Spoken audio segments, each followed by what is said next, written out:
Hello friends, कैसे हैं आप लोग। आशा करते हैं आप लोग अच्छे होंगे। राजस्थान का माइनर एक्ट मैंने ख़त्म कर दिया था। अब आज से अनुसार जो प्रीवियस ईयर के क्वेश्चन आए हैं पूरा वो मैं आज से आप लोगों का हल करा दूंगा। तो ये 2015 का पेपर आज मैंने, जिसमें केवल विधि के प्रश्न, प्रथम प्रश्न पत्र है जिसमें केवल विधि की चीज़ें दी गई हैं, ठीक है। तो वो मैं सॉल्व आज करा दे रहा हूँ, ठीक है। तो आइए, पहला क्वेश्चन क्या कहता है। कहता है का एक एक कार्य इस आशय से करता है कि उससे सदोष लाभ हो, मतलब गलत तरीके से उसको सदोष लाभ, मतलब गलत तरीके से उसको लाभ हो, और खा को सदोष हानि, मतलब गलत तरीके से उसको हानि पहुंचाई गई हो, ठीक है। तो अब ये भारतीय दंड संहिता की किस धारा के अधीन यह कहा गया है कि उस कार्य को बेईमानी कहा जाएगा। तो सबसे पहले बेईमानी की परिभाषा क्या कहता है। कहता है कोई व्यक्ति गलत तरीके से कमाता है और वो जो गलत तरीके से कमाता है वो किसी व्यक्ति को गलत तरीके से हानि पहुंचा के कमाता है, तो उसे क्या कहते हैं, बेईमानी कहते हैं। तो अब देखो बेईमानी कहाँ दिया गया है, धारा 21 में। तो धारा 21 में जानते हो लोक सेवक दिया है, पब्लिक सर्वेंट दिया गया है, तो ये सेक्शन होगा नहीं। धारा 22 में मूवेबल प्रॉपर्टी यानी कि जंगम संपत्ति दी है, तो ये भी सेक्शन नहीं होगा। धारा 23 में क्या दिया गया है, सदोष लाभ, सदोष अभिलाभ, रांगफुल गेन दिया है। 23 में रांगफुल गेन दिया है, ठीक है, सदोष लाभ। और 24 में क्या दिया गया है, डिसऑनेस्टली यानी कि बेईमानी दिया गया। तो कौन सा ऑप्शन सही हो जाएगा आपका, ऑप्शन 4 सही हो जाएगा। तो कभी भी क्वेश्चन करो तो चारों ऑप्शन के जो सेक्शन दिए उनको एक बार याद रिकॉल कर लिया करो, तो इससे तुम्हारा तैयार होता है। 4 सेक्शन अब आपके तैयार हो गए। 21 में आपका हो गया क्या, पब्लिक सर्वेंट। 22 में हो गया आपका वो ये क्या हो गया, जो मूवेबल प्रॉपर्टी। 23 में आपका सदोष अभिलाप हो गया। 24 में आपका बेईमानी हो गया। नेक्स्ट आ जाओ। नेक्स्ट क्या कहता है, कहता है कि का और खा संयुक्त, मतलब इकट्ठा होके, का और खा जेलर है, टाइम टाइम से बदलते हैं, जेलर है, और अपनी उस हैसियत में, वे हैसियत मतलब जो पद वो धारण किए उस हैसियत में कैदी गा को बारी बारी से, मतलब टर्न वाइज बारी बारी से एक समय में 6 घंटे के लिए क्या करते हैं, संरक्षण भार रखते हैं, मतलब उसकी देखरेख रखने का भार रखते हैं, और गा को दिए जाने के प्रयोजन से भोजन का और खा को दिया जाता है, कि भाई उसको समय समय पर टाइम टाइम पे भोजन देना, खाना देना। दोनों जेलरों का काम था कि जो गा कैदी है उसको समय समय पर खाना देना। फिर उसके बाद वह भोजन इस आशय से गा की मृत्यु कारित करने में जानते हुए सहयोग करता है कि गा भूख से मर जाए, ठीक है। तो भारतीय दंड संहिता में 1860 की किस धारा में का और खा दोनों गा की हत्या करने के लिए, तो दोनों बारी बारी से उसको खाना नहीं देते तो दोनों हत्या के दोषी होंगे। तो ये जो कॉन्सेप्ट है कि भाई दो लोग मिलके किसी की हत्या करते हैं तो संयुक्त दायित्व का सिद्धांत जो होता है वो कहाँ दिया गया कि दोनों लोगों को माना जाएगा। तो धारा 35 जब पढ़ोगे तो वहां क्या किया गया, कार्य कब अपराध है। धारा 35 में बताया गया कोई एक्ट कब ऑफेंस माना जाता है, जब वह क्या कहता है, क्रिमिनल नॉलेज से किया जाता है या क्रिमिनल इंटेंशन से, यानी कि आपराधिक ज्ञान या आपराधिक आशय से कोई कार्य किया जाता है तो उसे क्या मानता, उस कार्य को आपराधिक माना जाता है। तो ये कहां बताया गया, 35 में। फिर 36 क्या कहता है, 36 कहता है कि किसी कार्य या लोप द्वारा किसी को अंशतः कार्य करके, कोई आपराधिक कार्य क्या, या तो कोई अंशतः कार्य करके या अंशतः लोप करके, मतलब अपराध कैसे किया जाता है, या तो कोई थोड़ा सा काम कर दिया या थोड़ा सा उस काम को जो करने का उसका दायित्व था उसको नहीं किया। तो ये अंशतः कार्य और अंशतः लोप द्वारा अपराध कहां दिया गया, 36 में दिया गया। फिर उसके बाद 37 में क्या दिया गया है, 37 में दिया गया कि कई कार्यों में से एक कार्य को करना, 37 में यह दिया गया है। 38 में क्या दिया गया है, आपराधिक कार्य कई व्यक्तियों द्वारा किया जाए, मतलब आपराधिक कार्य जो क्या किया जाए, कई व्यक्तियों द्वारा किया जाए। तो 37 इसी में हो जाएगा क्योंकि उनके पास कई कार्य था, कई कार्य में से किसी एक कार्य को, मतलब जेलर का केवल काम खाना देना नहीं था, कई कार्य थे उनके पास, लेकिन उन कार्यों में से एक क्या किया उसने, कार्य को ना करके, उसको खाना ना देकर उसके साथ उसकी हत्या की दोनों ने। तो धारा 37 के तहत वो दंडनीय, धारा 37 में ये कॉन्सेप्ट बताया गया है। और धारा 38 में क्या है बताया गया है कि आपराधिक कार्य कई व्यक्तियों द्वारा की, जहां कई व्यक्तियों द्वारा किया जाता है और वे क्या होते हैं, और वे भिन्न भिन्न अपराध के लिए दोषी हो सकते हैं। जहां कई व्यक्तियों के द्वारा कार्य किया गया है, कई कार्यों को मिलाकर एक अपराध बनाया गया, तो जो जो व्यक्ति जिस जिस टाइप का अपराध किए उस क्या बोलते हैं, भिन्न भिन्न अपराध के लिए वो दोषी होंगे। जिस टाइप का जो कार्य किया वो दोषी होंगे। ये कहां बताया गया, 38 में बताया गया। अब आ जाओ नेक्स्ट, आ जाओ नेक्स्ट। क्या कहता है कि भारतीय दंड संहिता आईपीसी की किस धारा के अनुसार गुड फेथ, सद्भावना पूर्वक की गई या विश्वास की गई नहीं कही जाती है? तो सम्यक सतर्कता और ध्यान के बिना की गई या विश्वास की गई। तो सद्भावना पूर्वक कब कहा जाएगा, कोई कार्य सद्भावना पूर्वक कब कहा जाएगा, गुड फेथ में, जब वो सम्यक सतर्कता और ध्यान और सावधानी से किया गया हो, तो उसे क्या कहते हैं, उसे सद्भावना पूर्वक कहते हैं। अब ये परिभाषा कहाँ दी गई है, 49 में क्या पढ़े, ईयर और मंथ दिया है। आईपीसी की धारा 49 में ईयर और मंथ दिया है। 50 में सेक्शन की परिभाषा दी गई है। 51 में क्या, शपथ ओथ की परिभाषा है। 52 में गुड फेथ की परिभाषा। 52 में चौथा ऑप्शन सही हो जाएगा, गुड फेथ की परिभाषा। नेक्स्ट आ जाओ। नेक्स्ट क्या कहता है कि आईपीसी की किस धारा के अनुसार इस कोड यानी कि इस संहिता के उपबंधों के मतलब जो प्रोविजंस हैं उसके अधीन अपराधी जिन दंडों से दंडनीय है उनमें से एक कारावास 2 भांति का है, अर्थात कठिन और कठोर श्रम के साथ और सादा है। तो अब इसमें से क्या क्या उसको दिया जाएगा, तो ये कहाँ बताया गया, धारा 53 में, धारा 54 में, धारा 55 में, धारा 56 में। और धारा 55 में क्या, धारा 53 में कहा दंड के प्रावधान, उसी में बताया गया कि सादा कठोर या दोनों दिया जा सकता। तो ये कहाँ बताया गया है, 53 में। तो इसका पहला ऑप्शन सही हो जाएगा। अब 54 में क्या दिया गया है, 54 में क्या दिया गया है, मृत्यु दंडादेशों का लघुकरण करना, मृत्यु दंडादेशों का लघुकरण करना, ये याद कर लेना। तो 54 में मृत्यु दंडादेश, तो मृत्यु के बाद आजीवन कारावास, तो आजीवन कारावास का लघुकरण कहां दिया गया है, 55 में दिया गया। आजीवन कारावास का वो कहां दिया गया है, 55 में दिया गया। और 56 को हटा दिया गया, कब हटाया गया है, 6/4/1949 को, 6/4/1949 को। ये क्वेश्चन एक बार पूछा, 6/4/1900 पेन नहीं चल रहा, सॉरी, 6/4/1949 को इसको हटा दिया गया, इस सेक्शन को, ठीक है। अब आ जाओ नेक्स्ट। नेक्स्ट क्या करता है कि भारतीय दंड संहिता 1860 की किस धारा के अनुसार यदि अपराध कारावास और जुर्माना दोनों से दंडनीय हो, यदि अपराध किससे, कारावास और जुर्माना दोनों से दंडनीय हो, तो वह अवधि जिसके लिए जुर्माना में व्यतिक्रम होने की दशा में, मतलब डिफॉल्ट कर दिया, डिफॉल्ट की दशा में क्या करेगा, न्यायालय अपराधी को क्या कर सकता है, जेल में डालने का निर्देश दे सकता है। और जेल कारावास की उस अवधि, मतलब जेल में जिस दौरान रह रहा उस टाइम के अनुसार 1/4 से अधिक नहीं होगी। कितने दिन का जेल उसको दे सकता है, 1/4 से, जिस अपराध के लिए दंडित है उस अपराध के 1/4 से ज्यादा का दंड नहीं दे सकता। ये किस धारा में दिया गया, 64 में, 65 में, 66 में, 67 में। तो 64 में क्या दिया, जुर्माना ना देने पर कारावास का दंडादेश, कि अगर जुर्माना ना देने पर कारावास का दंडादेश कहां, 64 में दिया गया। 65 में क्या दिया गया, कारावास प्लस जुर्माना, जब दोनों से दंडनीय है। तो अगर जुर्माना नहीं देता तो कहां पनिशमेंट, तो 65। तो इसका ऑप्शन क्या हो जाएगा, सेकंड ऑप्शन हो जाएगा। 66 में क्या दिया गया, जुर्माना ना देने पर किस भांति का कारावास दिया जाएगा, तो सादा कारावास दिया जाएगा, ये याद कर लेना। और 67 में क्या दिया गया है, जुर्माना ना देने पर कारावास कितने दिन का होगा। अब इसमें मान लो यहाँ तो ऑफेंस था, इसमें नहीं दिया गया, उसमें बताया गया कि कितने रुपए, 50 रुपए से लेके वाला बताया गया ना, तो कितना जुर्माना दिया गया, तो कितना कारावास दिया जाएगा, 1, 2, 3 मंथ करके वो दिया, उसको देख लेना आप लोग, ठीक है। अब नेक्स्ट आ जाओ।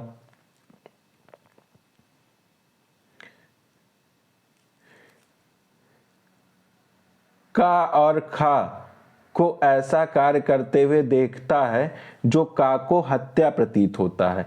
का गुड फेथ में काम में लाए गए अपने श्रेष्ठ निर्णय के अनुसार उस शक्ति को प्रयोग में लाते हुए, मतलब अब भाई हत्या कर रहा है तो यानी संज्ञेय अपराध कर रहा है, अब उसमें उसके पास जो अधिकार है उसका वो प्रयोग कर रहा है। जो विधि ने हत्याकारियों को उस कार्य को करते हुए पकड़ने के लिए सभी व्यक्तियों को दे रखी है, खा अभिग्रहित करता है, मतलब खा को क्या करता है, अभिग्रहित करता है, पकड़ लेता है। और भारतीय दंड संहिता 1860 की किस धारा के अनुसार का ने कोई अपराध नहीं किया, मतलब वो हत्या कर रहा है तो अब क्या करता है, उसको छुड़ा लेता, उसको पकड़ लेता जो हत्या करता है, तो उसने किस धारा के तहत उसको लाभ मिलेगा।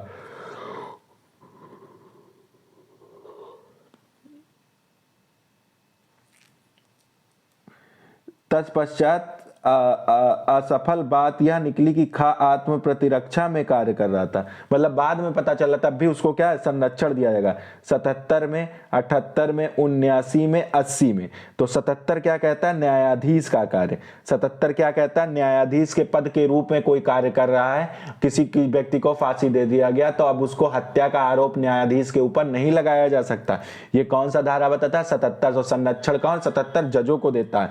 जल्लादों को, अब न्यायाधीश के आदेश के अनुसार जल्लाद ने किसी व्यक्ति को फांसी पे चढ़ा दिया, अब उस जल्लाद को संरक्षण कहां मिलेगा, धारा 78 में मिलेगा। अब धारा 79 पे क्या है, justified by law, bound by law 74 में है, मतलब विधि द्वारा आबद्ध है। यहां क्या, वह कार्य करता है जो विधि द्वारा न्यायानुमत हो, जस्टिफाइड हो। वो कौन सी धारा बताता है, 79 बताता है। कौन सी धारा बताता है, 79 बताता है। और अगर एक्सीडेंट पूर्वक कोई कार्य हुआ है तो वो क्या है, और विधिपूर्ण कार्य करने में कोई दुर्घटना हो गई, विधिपूर्ण कोई कार्य कर रहा है, लाफुल तरीके से कोई कार्य कर रहा हो, कोई घटना हो गई तो उसको एक्सीडेंट माना जाएगा 80 में। तो बचाव कहां लेगा, वो विधिपूर्ण कार्य करके ये न्यायानुमत विधि द्वारा 79 में। अगर उसका हत्या को रोकने का कर्तव्य न्यायानुमत है, उसको पावर मिली है, तो 79 हो जाएगा। अब नेक्स्ट आ जाओ,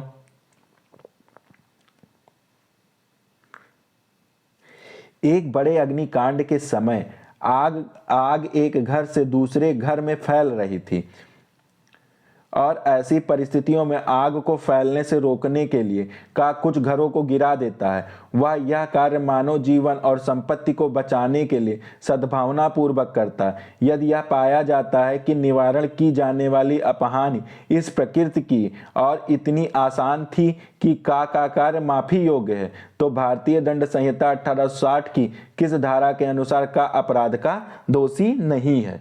जैसे क्या कहता है, एक बड़े अग्निकांड के समय आग एक घर से दूसरे घर में फैल रही है, तो अब क्या होगा, ऐसी परिस्थितियों में का कुछ घरों को गिरा देता कि और आगे आग ना फैले, तो अब वो किसी अपराध का दोषी नहीं है। तो उसको कहां संरक्षण दिया गया, किस धारा के तहत आईपीसी में संरक्षण दिया गया, धारा 80 में। तो 80 अभी बताए एक्सीडेंट से है तो ये हो नहीं सकता, अभी बताएं कि विधिपूर्ण कार्य करते समय एक्सीडेंट हो गया तो नहीं। धारा 81 क्या, बड़ी हानि को बचाने के लिए छोटी हानि कारित करना, मतलब पूरे गांव में आग लग जाए, इससे अच्छा जहां तक आग लग चुकी है उसके बाद का एक घर गिरा दिया जाए जिससे कि आग आगे फैले ना। तो इसको कहां संरक्षण दिया गया है, 81 में दिया गया है।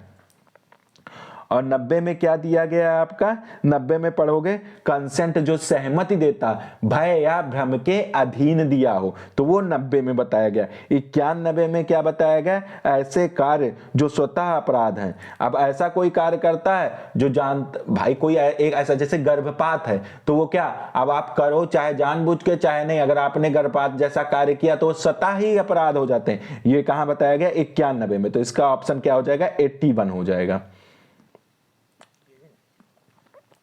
नेक्स्ट आ जाओ, नेक्स्ट कहता है कि भारतीय दंड संहिता 1860 की किस धारा के अनुसार शरीर की प्राइवेट प्रतिरक्षा का अधिकार स्वेच्छा से मृत्यु कारित करने तक विस्तारित होता है।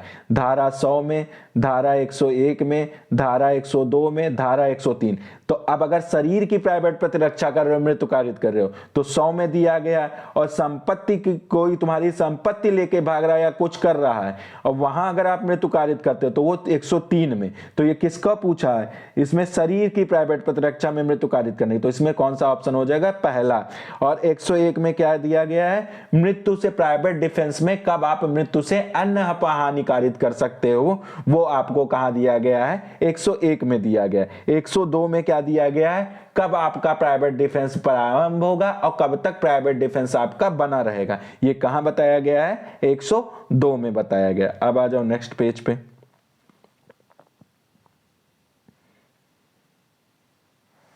नेक्स्ट पेज क्या कहता है, का खा को का गा को, गा नहीं होगा ये, ठीक है, इसको सही कर लेना,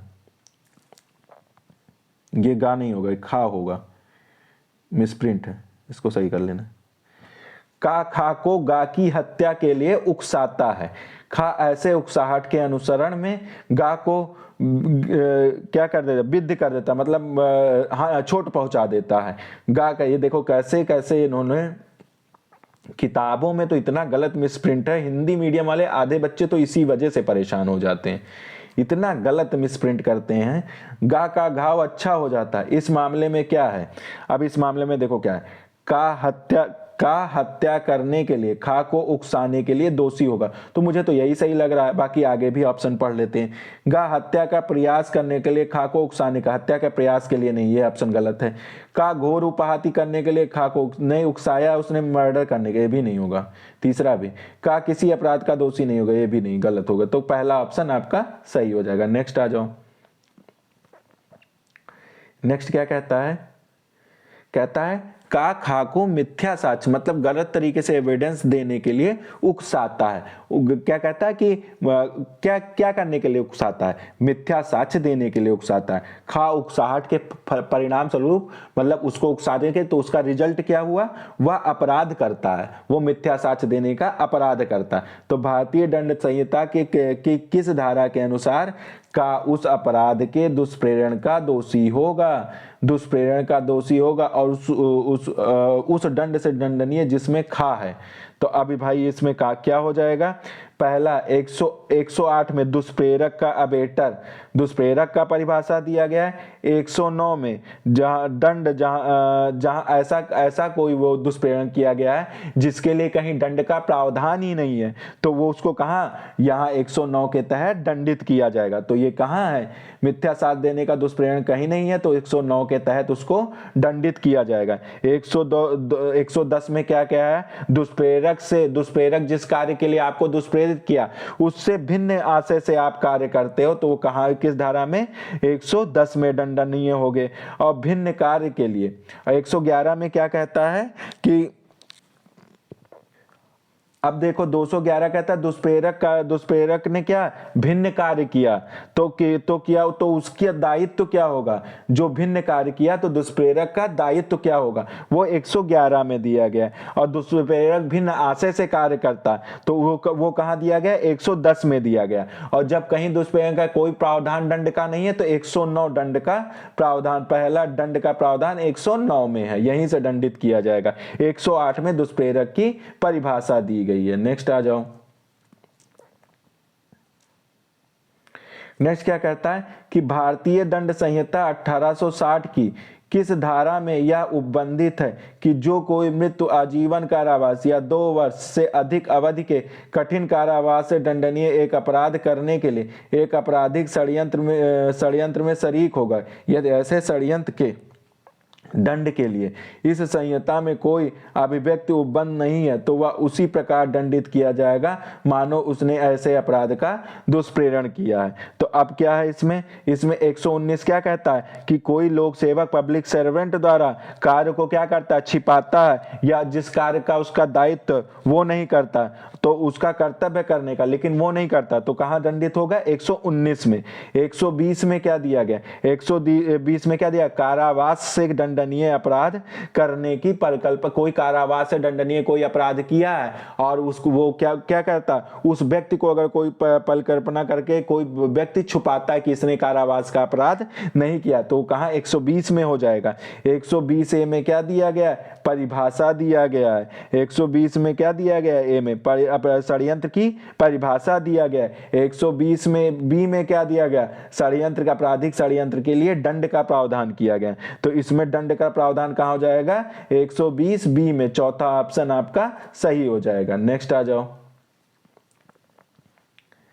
नेक्स्ट क्या कहता है कि भारतीय दंड संहिता 1860 की किस धारा के अधीन राजद्रोह शीर्षक उल्लिखित अपराध के लिए दंड का उपबंध किया गया है। तो 123 में क्या कहता है, क्या कहता है, जो भारत सरकार के 123 में युद्ध कर रहा है, अगर कोई युद्ध कर रहा है तो युद्ध करने में उसकी मदद अगर कोई करता है, भारत सरकार के विरुद्ध युद्ध करने में कोई मदद करता है, ठीक है, वो मदद करता मतलब उसको सुकर बनाता, आसान बनाता, तो वो कहाँ 123 में दंडनीय होगा।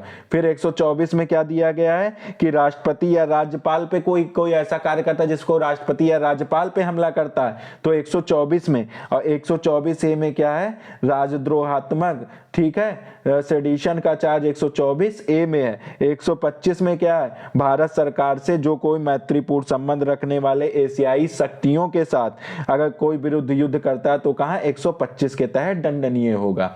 नेक्स्ट आ जाओ, का एक लोक सेवक है और उस हैसियत से वह एक राज कैदी को अभिरक्षा में रखे हुए वह स्वेच्छा से उस कैदी को ऐसे स्थान में जिसमें वह कैदी परिरुद्ध है, परिरुद्ध था, निकल भागने देता। भारतीय दंड संहिता 1860 की किस धारा के अधीन वो दंडनीय होगा। देखिए कितना क्वेश्चन मैं करा दे रहा हूं। अब आपको ये लगेगा एक साल पेपर है, लेकिन हर एक सेक्शन मैं बता दे रहा हूं, आप कहीं भी उठा के देखिएगा, इतना डीपली कोई सेक्शन नहीं बताया, मैं एक एक सेक्शन आप लोगों को बता दे रहा हूं, जिससे आपके एक क्वेश्चन पढ़ने पे 5-4 क्वेश्चन तैयार हो जा रहे हैं आपके।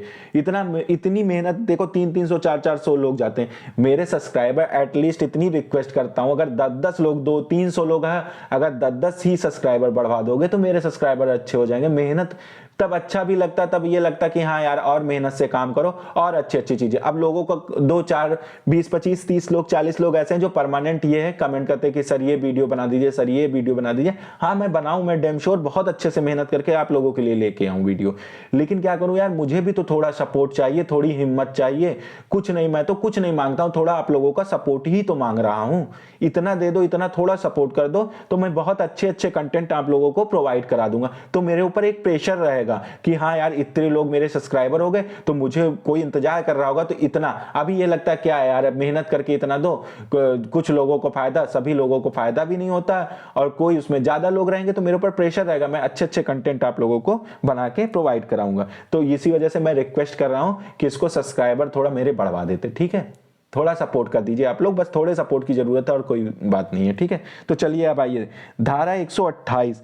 धारा 128 क्या है, जो ये कहता है कि कोई लोक सेवक अपनी हैसियत में वह एक राज कैदी को, मतलब कोई जेल में बंद है, राज कैदी है, मतलब किसी विदेश का है, उसको क्या करता है अपने कस्टडी में रखे हुए और स्वेच्छा से उस कैदी को ऐसे स्थान से जिसमें वह कैदी परिरुद्ध है निकल भागने देता है। मतलब राज कैदी है और उसको लोक सेवक क्या कहता है, जाओ निकल भागो, तुम चले जाओ, मैं तुमको छोड़े दे रहा हूं, ठीक है, उससे पैसा वैसा लेके क्या कहता है, छोड़ देता है कि जाओ मैं तुम्हें छोड़े दे रहा हूं। तो किस धारा के तहत दंडनीय हो, तो धारा 128 के तहत। अगर किसी राज कैदी को जानबूझकर आप परिरुद्ध है और उसे आप छोड़ देते हो तो धारा 128 के तहत दंडनीय होगा। और क्या कहता है 129 क्या कहता है, अब 129 क्या कहता है, अब वो कैदी निकल के भाग गया और उससे उपेक्षा बरत रहा, उसका पीछा भी नहीं कर रहा, उसको पकड़ने, उसको सहन कर रहा, बैठा है, ठीक है चलो भाग जाओ, तो 129 हो जाएगा। और ऐसी कैदियों को निकल भागने में क्या कहता है, सहायता। अगर ऐसे कैदियों को निकल भागने में आप सहायता करते हो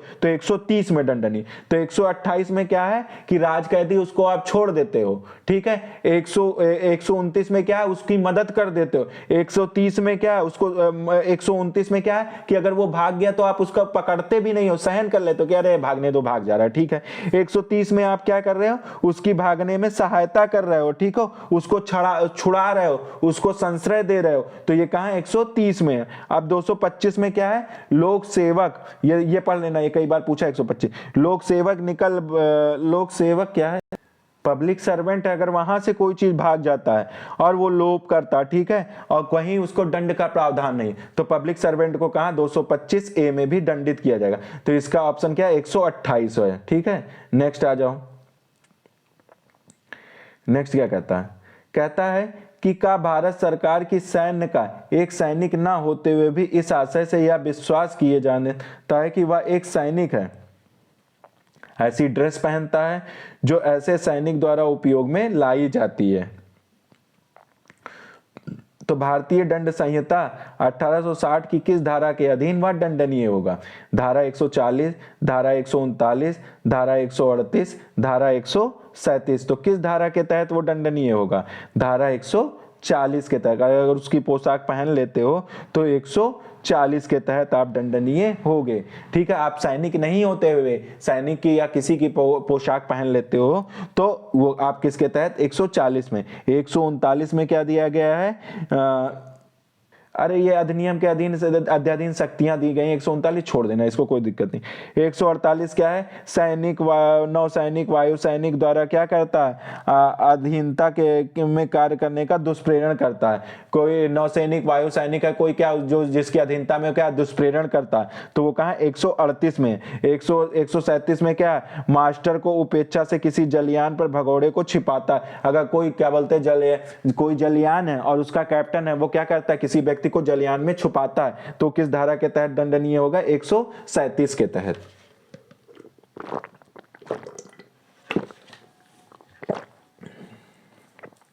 ठीक है, अब आप लोगों को आ जाओ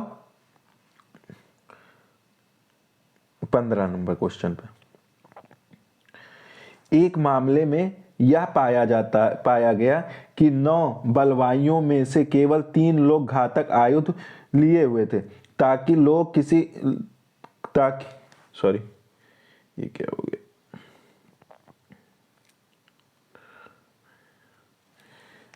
किसी घातक आयुध से सुसज्जित नहीं थे। तो भारतीय दंड संहिता 1860 की किस धारा के अधीन वे 3 बलवाइयों को दंडित किया जाएगा? बलवा करने वाले लोगों को।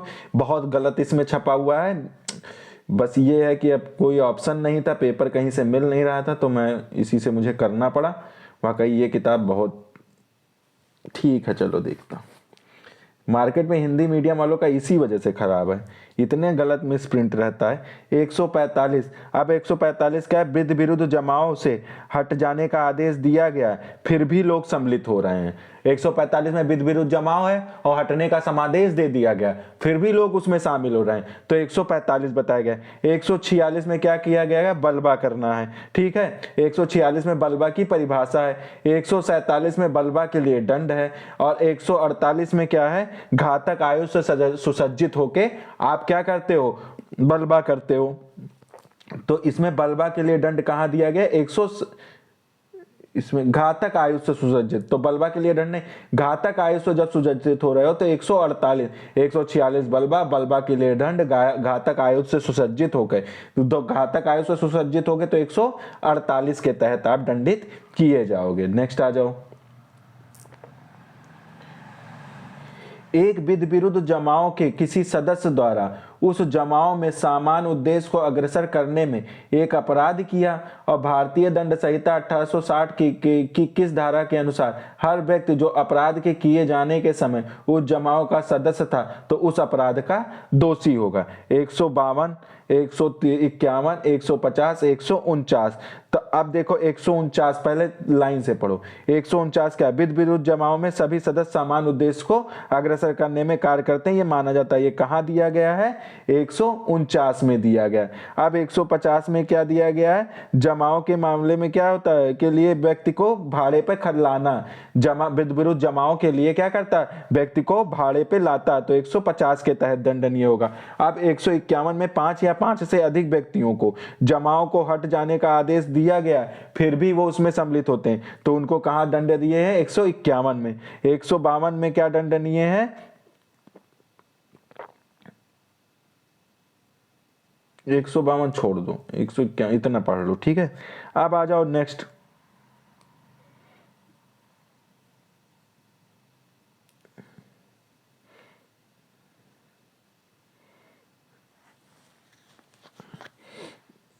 नेक्स्ट क्या कहता है कि का एक घर में जो उसके उपयोग में, अधिभोग मतलब जो उसके यूज में है, कुछ व्यक्तियों को यह जानते हुए कि वे व्यक्ति विधि विरुद्ध जमाओं के सदस्य बनने के लिए भाड़े पर लाए गए हैं, मतलब गलत तरीके से जमा करना है, गलत तरीके से जमाने के लिए उनको लाया गया, तो उनको सदस्य बनने के लिए किराए पे उनको खरीद के लाया गया है, उनको अपने यहाँ संश्रय अपने यहाँ रोकता है।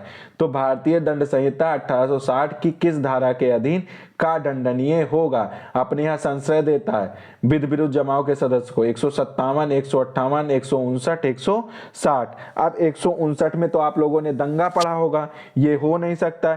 160 में दंगे के लिए दंड पढ़ा होगा, ये भी नहीं होगा दंगे के लिए दंड। भाड़े पे लाए गए व्यक्तियों को संश्रय देना 157, 157 है। 158 में क्या? विध विरुद्ध जमाव और बलबे में भाग लेने के लिए भाड़े पर जाना, जो व्यक्ति जाएंगे वो भी दंडनीय होंगे। भाड़े पे मतलब अब ये विध विरुद्ध जमाव है या क्या बोलते हैं, क्या करना, बलबा करना है, तो लोग कहते चलो लाओ पैसा दो मैं भी चल रहा हूं, तो जो लोग पैसे पे जा रहे हैं वो भी धारा 158 के तहत दंडित होंगे। नेक्स्ट क्वेश्चन आ जाओ। का जिला न्यायाधीश द्वारा निकाले गए सम्मन के पालन में उस जिला न्यायाधीश के समक्ष साक्षी के रूप में उपस्थित होने के लिए वैध रूप से आबद्ध होते हुए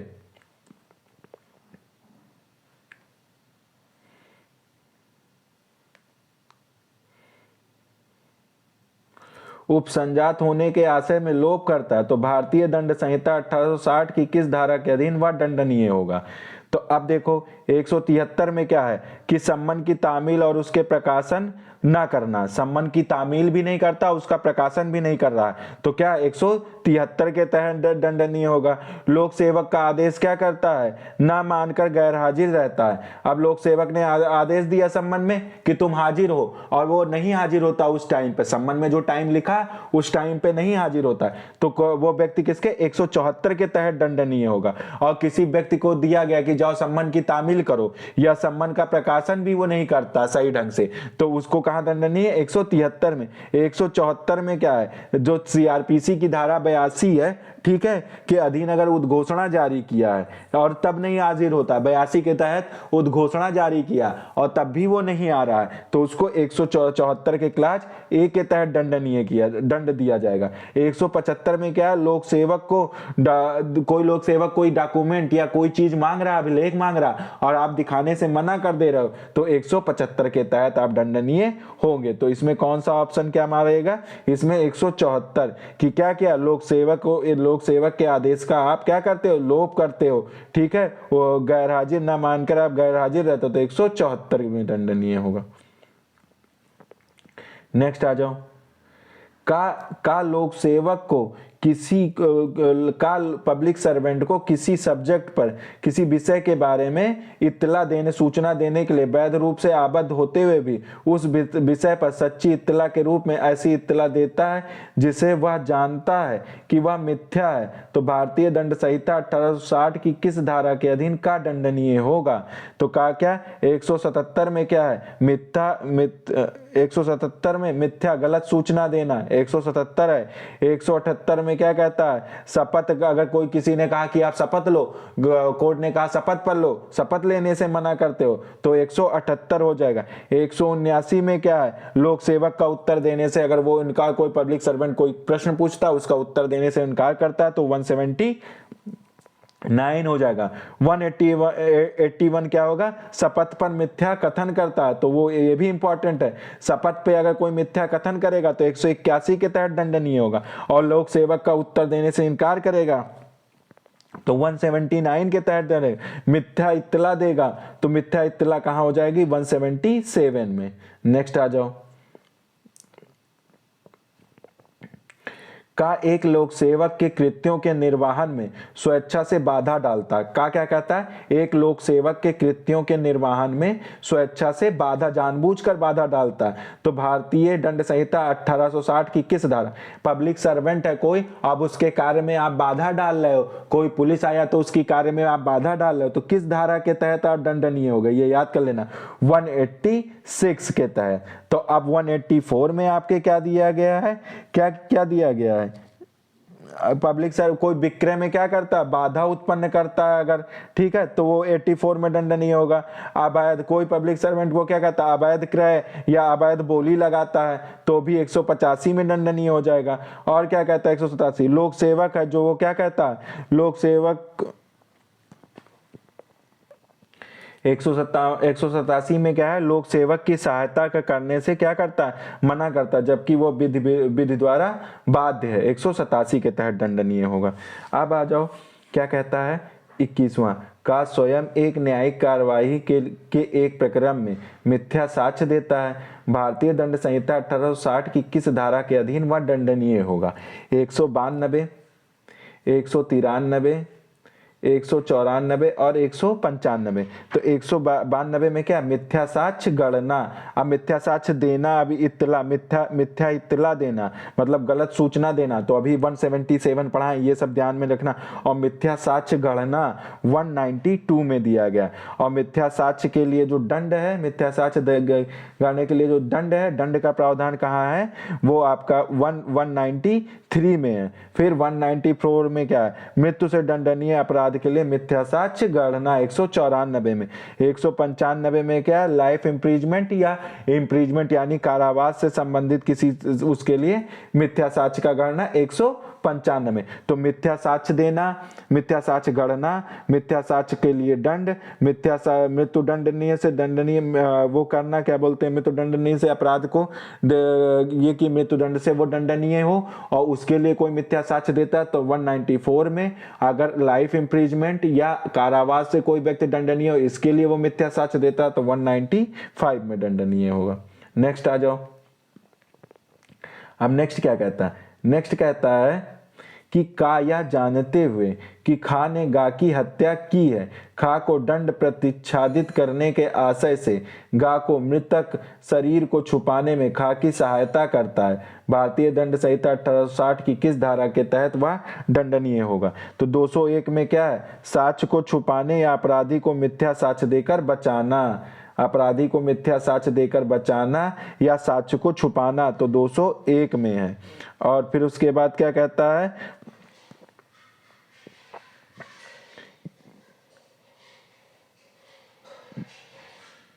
किए गए, इसी वजह से ये 201 में दंडनीय। अब 203 क्या कहता है, किए गए अपराध के विषय में इत्तला देना, जो अपराध किया उसके विषय में क्या, इत्तला देना। और फिर ये क्या है, साक्ष्य के रूप में उपयोग दस्तावेज को क्या करता है, नष्ट करता है, ठीक है, तो ये 204 में हो जाएगा। तो इसका ऑप्शन 201 है, ठीक है। नेक्स्ट आ जाओ, कहता है का खा को क्षत यानी कि हानि कारित करने के आशय से उसके विरुद्ध एक दंडिक कार्रवाई 7 वर्ष के कारावास से दंडनीय अपराध के मिथ्या आरोप पर संस्थित करता है, तो भारतीय दंड संहिता 1860 की किस धारा के तहत वह दंडनीय होगा।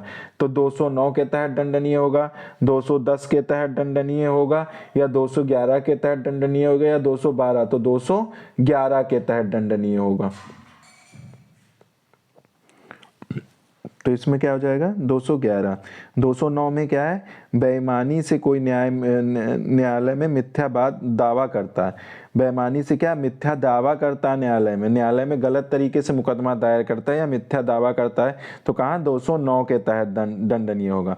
और न्यायालय से ऐसी राशि का शोध करता है, कपट पूर्वक डिक्री से गलत राशि मांग के और डिक्री प्राप्त कर लेता है, तो 210 के तहत दंडनीय होगा। 212 में क्या होगा, अपराधी को संश्रय देना, ये खूब पूछा सेक्शन है 212, अपराधी को संश्रय देना क्या है 212 में। और बेईमानी से न्यायालय से मिथ्या दावा करना, ठीक है, ये 209 में। 211 में क्या है कि क्या बोलते हैं, 7 वर्ष के कारावास से दंडनीय अपराध में मिथ्या आरोप पर संस्थित करता है, तो किस धारा 211 के तहत वो दंडनीय हो जाएगा। नेक्स्ट क्वेश्चन आ जाओ।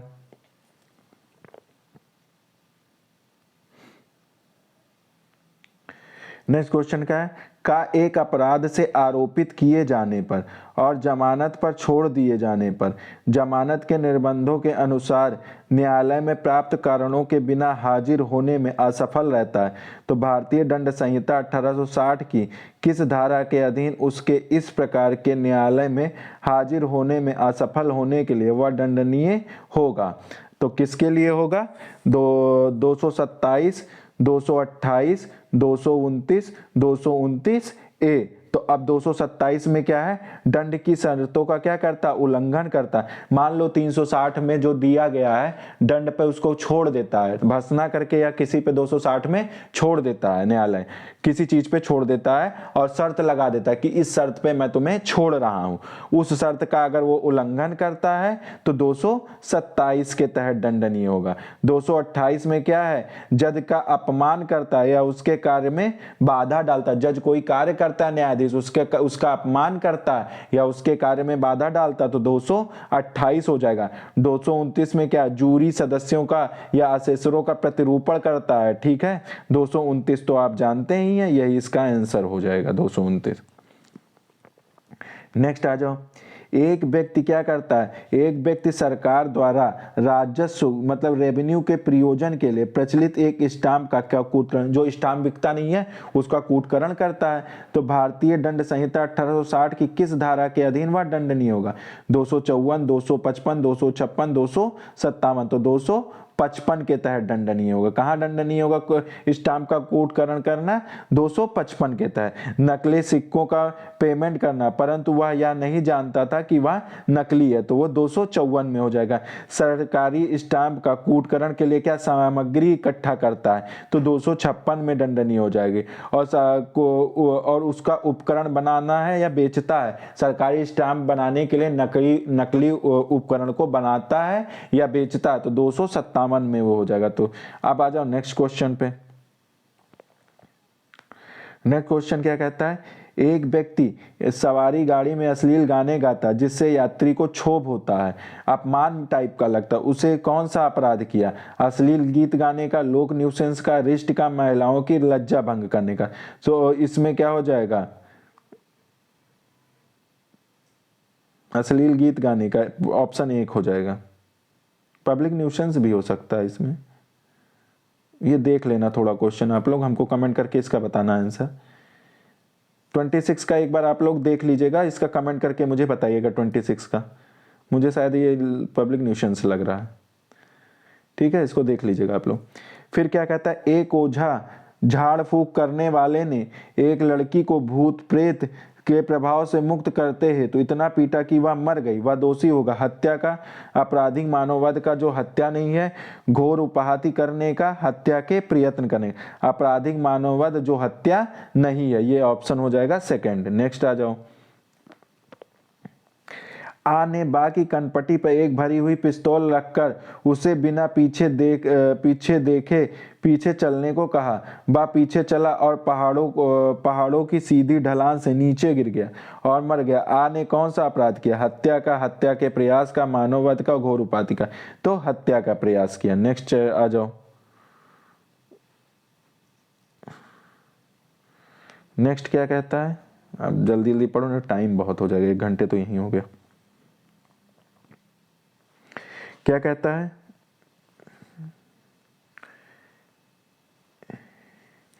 एक नवविवाहित दंपति घूमने जा रहे थे, उन्हें एक गुंडा मिला जिसने पत्नी पर फूहड़ छींटाकशी की। उससे क्रोधित होकर पति ने गुंडे पर थप्पड़ मारा जिससे वह उत्तेजित हुआ और पति को चाकू घोंपकर मार दिया। वह दोषी होगा। हत्या का, आपराधिक मानववध का, हत्या के प्रयास का, किसी अपराध के लिए हत्या का दोषी होगा। नेक्स्ट आ जाओ। XY को मारने के आशय से उसके दूध में विष मिलाकर उसे पीने हेतु देता है। अब देखो, पीने हेतु देता है और परंतु Y ने वह दूध अपने पालतू कुत्ते को दे दिया और कुत्ता मर गया। क्या X ने कोई अपराध किया, कोई अपराध नहीं किया। हत्या का प्रयास किया, आपराधिक मानववध का, हत्या के प्रयास का, हत्या के प्रयास का वो किया। नेक्स्ट आ जाओ। भारतीय दंड संहिता 309 की वैधानिक स्थिति क्या है, निर्सित कर दिया गया, निर्सित नहीं है, अवैधानिक है, असंवैधानिक, निर्सित नहीं है। नेक्स्ट आ जाओ। नेक्स्ट क्या कहता है, आ ने बा को धूम्रपान करने का छिड़का, बा को क्रोध मतलब झटक मतलब गुस्सा हो गया। आ ने बा को धूम्रपान करने पर उसको झाड़ दिया मतलब गुस्सा हो गया। बा को क्रोध आया और उसने आ के चेहरे पर मुक्का मार दिया और उसका एक दांत हिल गया। क्या बा ने कोई अपराध किया, कोई अपराध नहीं किया। तुच्छ कार्य किया, साधारण उपहाति किया, घोर उपहाति किया। अब दांत हिल गया तो क्या हो जाएगा, घोर उपहाति हो जाएगा। चौथा ऑप्शन सही हो जाएगा। नेक्स्ट आ जाओ। एक सकरी गली में आ को अपने घर में जाने का अधिकार है। बा ने आ को घर से जाने से रोकने हेतु अपने खूंखार कुत्ते को बिजली के खंभे से बांध दिया। क्या बा ने कोई अपराध किया? सदोष अवरोध, सदोष परिरोध, लोक न्यूसेंस, रिष्टि। सदोष अवरोध कारित किया, परिरोध नहीं अवरोध। कुत्ते को बांध दिया तो क्या कर रहा है? अवरोध कारित कर दे रहा है। नेक्स्ट आ जाओ।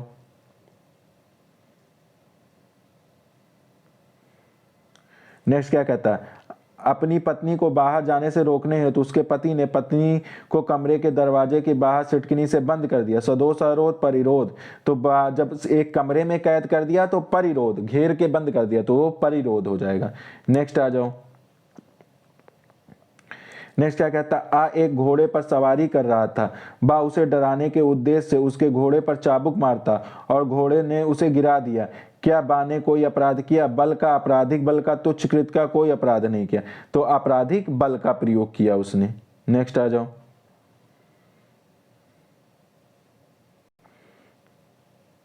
नेक्स्ट आ जाओ। अपनी त्योरी चढ़ाते हुए आ ने बा को मारने हेतु उस पर अपनी छड़ी लहराई। बा ने कौन सा? कोई अपराध नहीं, बल का, आपराधिक बल का, हमला का। तो जैसे छड़ी उठा लिया हमले का हो जाएगा, लहराता है। ताक झाक करने का अपराध भारतीय दंड संहिता के 354 ए, 354 बी, 354 सी, 354 डी। तो 354 ए में क्या? लैंगिक उत्पीड़न और दंड है। 354 में लैंगिक उत्पीड़न और दंड है। 354 बी में क्या? विवस्त करना, हमला करना, आपराधिक विवस्त करने के लिए उस पर हमला करता है, आपराधिक बल का प्रयोग करता है। और इसमें वेबगेयर है, वेबगेयरिज्म है, दिसरहिकता है, और इसमें पीछा करना, ताक झाक पीछा करना किस में है, और दिसरहिकता किस में है? तो ये वेबगेयर किस में है? ये वेबगेयरिज्म 354 ए में है। नेक्स्ट आ जाओ। एक 3 वर्ष के बच्चे ने तलाकशुदा माता पिता से पृथक रहते हुए बच्चे की मां अध्यापिका जब वह विद्यालय जाती है तो बच्चे को अपनी मां को देख रेख में छोड़ती है। पत्नी की अनुपस्थिति में एवं सास के बिना बताए उसका पति बच्चे को अपने साथ लेता है तो उसका आपराधिक दायित्व क्या है? अपहरण का, व्यापहरण का, आपराधिक बल का, रिष्टि का। तो अब व्यापहरण का दोषी है, अपहरण नहीं, व्यापहरण का दोषी है। Kidnapping, abduction, kidnapping, abduction, abduction का दोषी होगा, व्यापहरण का दोषी होगा। ठीक है, नेक्स्ट आ जाओ।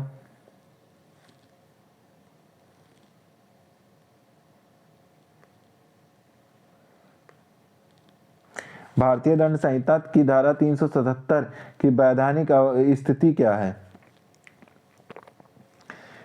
असंवैधानिक, अविधिमान, विधिमान, शून्य। तो क्या है? विधिमान है 377। लेकिन अब ये क्वेश्चन गलत हो जाएगा 15 में। अब ये क्या है? असंवैधानिक घोषित कर दिएगा जो सब साइन में 377 को। ठीक है, ये ऑप्शन सही कर लेना।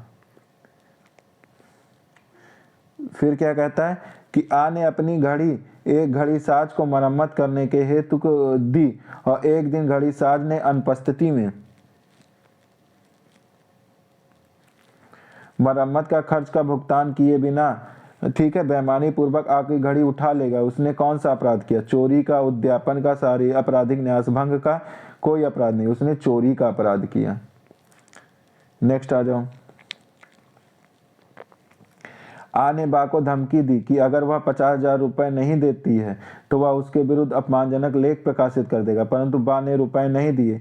क्या आ ने कोई अपराध किया? उद्यापन, लूट, आपराधिक अभित्रास। तो क्या किया? आपराधिक अभित्रास किया। नेक्स्ट आ जाओ। एक सकरी और एकांत गली में आ ने बा की गर्दन पर चाकू रखा और उसे बटुआ देने की धमकी दी। बा ने बटुआ दे दिया। आ ने क्या किया? चोरी, उद्यापन, लूट किया। क्या किया? जब गर्दन पे चाकू रख दिया तो लूट कर लिया।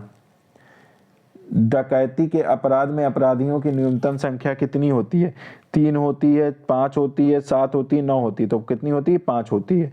बीमा कंपनी को हानि पहुंचाने के आशय से आ ने अपनी कार को आग लगा दिया। अगर उसने क्या अपराध किया? रिष्टि का, आपराधिक न्याय भंग का। तो उसने रिष्टिका, जब कार और को नुकसान पहुंचाओगे तो मेरे ख्याल से वो रिष्टिका ही अपराध हो जाएगा। और क्या क्या ऑप्शन दिया वो देख, आपराधिक त्रास का उसका, तो मैंने बोला था ना रिष्टि हो जाएगा, तो रिष्टि हो जाएगा इसका ऑप्शन। इसका ऑप्शन क्या हो जाएगा, रिष्टि हो जाएगा। सामान वामान को नुकसान पहुंचाओगे, अंगूठी उठा के फेंक दिए तालाब में, तो वो सब रिष्टि हो जाती है। फिर आ जाओ, किन्नरों के एक समूह ने आग के घर में प्रवेश किया और रुपयों की मांग की, जिसके लिए उसे मना कर दिया।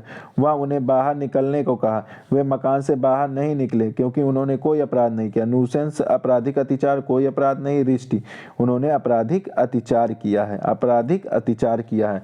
जो किन्नर घुस जाते हैं ना, एक समूह बनाकर घर में घुस जाते हैं, तो कौन सा अपराध करता है रुपए मांगने, आपराधिक अत्याचार, क्रिमिनल ट्रेसपास करते हैं। ठीक है, अब आ जाओ, विवाह पर एक वर को कार भेंट दी गई। विवाह के टूटने पर उस कार को लौटाने को कहा गया, जिसके लिए उसने मना कर दिया। उसका अपराध आपराधिक न्यासभंग, आपराधिक दुर्विनियोग, पत्नी को क्रूरता, कोई अपराध नहीं। तो क्या हो जाएगा, कोई अपराध नहीं है। नेक्स्ट आ जाओ, एक नवविवाहित पत्नी ने अपने जेवर बैंक लॉकर में रखने हेतु पति को दिए थे। उसने उन्हें अन्यत्र एक ऋण की प्रतिभूति हेतु गिरवी रख दिया। उसने क्या अपराध किया, कूटरचना का, छल का, आपराधिक न्यासभंग का, आपराधिक दुर्विनियोग का, तो आपराधिक न्यासभंग का अपराध किया। नेक्स्ट आ जाओ, व्यावसायिक प्रतिस्पर्धा के कारण आ ने मिथ्या कथन किया। जेट कंपनी की खाद्य वस्तुओं में कोई हानिकारक तत्व, क्या उसने कोई अपराध किया, मानहानि का, रिष्टि का, न्यूसेंस का, कोई अपराध, तो मानहानि का किया। फिर नेक्स्ट आ जाओ, महिलाओं के एक समूह को चिढ़ाने के उद्देश्य से एक व्यक्ति ने मलिनता पूर्वक भाषा का, गलत भाषा का उपयोग किया। उसने क्या, न्यूसेंस किया, आपराधिक अभित्रास किया, रिष्ट किया, महिलाओं की लज्जा का अनादर किया। नेक्स्ट आ जाओ,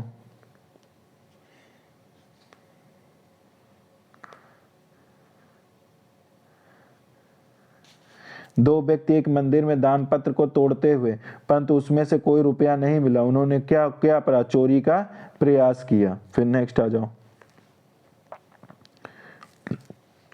सीआरपीसी 1973 2BA में दी गई परिभाषा को पीड़िता से, WA होगा, ठीक है, ये पीड़िता WA हो जाएगा। ठीक है, पेन नहीं चलता है यार। अभिप्रेत है जिससे कार्य या लोप के कारण कोई हानि या क्षत हुई, जिसके लिए अभियुक्त व्यक्तिगत आरोप लगाया। पीड़ित पद के अंतर्गत केवल उसका संरक्षक, केवल उसका विधिक वारिस, केवल उसका विधिक वारिस, केवल संरक्षक और विधिक वारिस दोनों हैं, और उसका संरक्षक, विधिक वारिस और नजदीकी मित्र। तो इसमें कौन सा ऑप्शन हो जाएगा, संरक्षक और उसके विधिक वारिस, तीसरा ऑप्शन सही हो जाएगा। नेक्स्ट आ जाओ,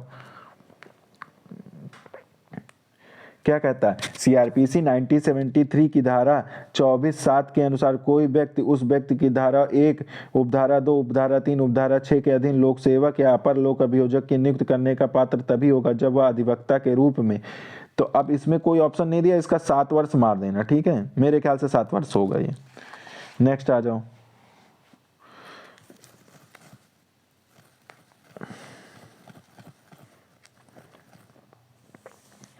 सीआरपीसी 1973 की धारा 95 के अधीन एक पुस्तक को संप्रहण की, मतलब जब्त करने की घोषणा की गई। उस पुस्तक का प्रकाशन उस पुस्तक के हित रखने वाले व्यक्ति होते हुए यह घोषणा को इस आधार पर आपास्त करने के लिए कि उस पुस्तक में जिसके बारे में यह घोषणा की गई है कोई ऐसी बात अंतर्विष्ट नहीं है जो धारा 95 के 1 में निर्दिष्ट है, किस न्यायालय में आवेदन कर सकते हैं, उस मजिस्ट्रेट को जिसने तलाशी के लिए वारंट जारी किया था, मुख्य न्यायिक मजिस्ट्रेट के यहाँ, और मुख्य महानगर मजिस्ट्रेट CJM के यहाँ, कोर्ट ऑफ सेशन में, उच्च न्यायालय में।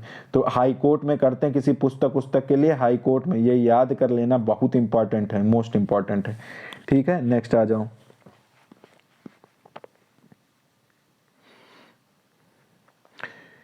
दंड प्रक्रिया संहिता 1973 के अध्याय 12 के अधीन अन्वेषण कर रहा है एक पुलिस अधिकारी इस संहिता की धारा 160 के अधीन पुलिस की हाजिरी के लिए ऐसे स्थान में जिसमें वह पुलिस निवास करता है बिन किसी स्थान पर अपेक्षा 15 वर्ष से कम, 16 वर्ष से 18 वर्ष थी, तो इसमें कौन सा हो जाएगा, 15 वर्ष वाला सही हो जाएगा। ये भी बहुत इंपॉर्टेंट क्वेश्चन है, ये भी बहुत इंपॉर्टेंट, मोस्ट इंपॉर्टेंट है ये। नेक्स्ट आ जाओ, एक मामले में यह साबित कर दिया गया कि अभियुक्त व्यक्ति फरार हो गया है और उसके तुरंत गिरफ्तार किए जाने की कोई संभावना है। दंड प्रक्रिया संहिता 1973 की किस धारा के अनुसार उस अपराध के लिए जिसका परिवाद किया गया उस व्यक्ति का विचारण करने के लिए सक्षम न्यायालय अभियोजन की ओर से पेश किए गए साक्ष्यों की अनुपस्थिति में परीक्षा अभियुक्त के अभिशंस में देखो 299 में क्या बताया गया है, अभियुक्त अगर नहीं उपस्थित है अब्सेंस में, उसकी अनुपस्थिति में, ठीक है, साक्ष्य को क्या रिकॉर्ड करना, एविडेंस लेना, साक्ष्य को रिकॉर्ड लेना कितने बताया 299 में, अनुपस्थिति में उसके साक्ष्य लेना, ठीक है, परीक्षा कर सकता, साक्ष्य ले सकता, 299 में बताया गया। अब इसको कर लो, ये है, ठीक है। अब 297 क्या बताता है, 297 बताता है कि शपथ पत्र कौन लेगा, शपथ पत्र कौन लेगा, ठीक है। 298 क्या बताता है, पूर्व दोष सिद्ध या दोष मुक्त कैसे साबित की जाएगी, पूर्व दोष सिद्ध या दोष मुक्ति कैसे साबित की जाएगी, 298 बताता है। 296 क्या बताता है, शपथ पत्र पर औपचारिक साक्ष्य, 296 क्या बताता है, शपथ पत्र पर औपचारिक साक्ष्य। फिर नेक्स्ट क्वेश्चन आ जाओ, दंड प्रक्रिया संहिता की किस धारा के अनुसार इस संहिता की धारा 125 के अधीन भरण पोषण भत्ते के लिए आवेदन पर कार्रवाई करने में न्यायालय को सख्त होगी, वह खर्चों के बारे में ऐसा आदेश दे सकता है जो न्याय संगत है। 125, 126, 127, 128, तो इसमें कौन सा हो जाएगा, 100 खर्चे के लिए कहाँ 126 में, 125 में आप आदेश दे सकते हैं, 126 में प्रोसीजर दिया गया है, 127 में भत्ते में परिवर्तन हो जाता है, 128 में आदेश का निष्पादन हो जाता है। नेक्स्ट आ जाओ, पुलिस रिपोर्ट पर संस्थित एक मामले में अभियुक्त मजिस्ट्रेट के सामने लाया जाता है। यदि मजिस्ट्रेट को यह प्रतीत होता है कि अपराध अन्यथा सेशन न्यायालय द्वारा विचारणीय, तो वह दंड प्रक्रिया संहिता की किस धारा के तहत वह सेशन न्यायालय को सुपुर्द कर देगा। तो सेशन न्यायालय को कमिट करना 209 में दिया गया है। 208 में क्या, कोर्ट ऑफ सेशन द्वारा विचारणीय मामले में प्रतिलिपियां, अगर कोर्ट ऑफ सेशन जो कर रहा है तो उसमें जो उसको फोटोकॉपी या प्रतिलिपियों की जरूरत कोर्ट ऑफ सेशन को 208 में दी जाएगी, ठीक है। और 210 कर लो, ये गलत है, इसको 210 कर लो, बना लो, ठीक है। अब 210 में क्या गया, परिवाद या एफआईआर दोनों प्रक्रिया हो गई, तब क्या होगा, तो वो कहाँ बताएगा 210 में। और समय और स्थान क्या होगा, जो आरोप पत्र जो तैयार होता है, क्या उसमें किसी अपराध का समय और स्थान भी लिखा जाएगा, 212 में बताया गया है। तो इसमें कौन सा 209 हो जाएगा इसका ऑप्शन। फिर नेक्स्ट आ जाओ, का पर खा छल करने का आरोप है, जिस रीति से खा ने छल किया है वह आरोप में